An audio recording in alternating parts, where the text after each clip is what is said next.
قال رسول اللہ صلی اللہ علیہ وسلم، مشرق کی طرف سے وہ فوجیں نکلیں گی، لوگ آئیں گے جو عرب میں مہدی کی حکومت قائم کریں گے۔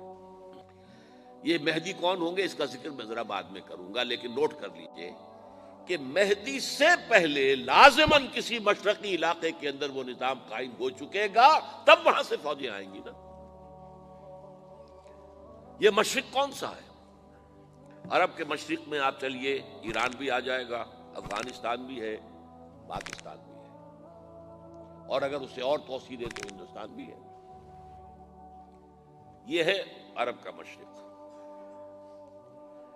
اس سے فوجیں جائیں گی، جس کا کیا مطلب ہے کہ اس میں سے کسی جگہ پر نظام خلافت پہلے قائم ہو جائے گا، تاکہ وہاں سے فوجیں جائیں گی جو جزیرہ نما عرب میں حضرت مہدی کی حکومت کو قائم کرے۔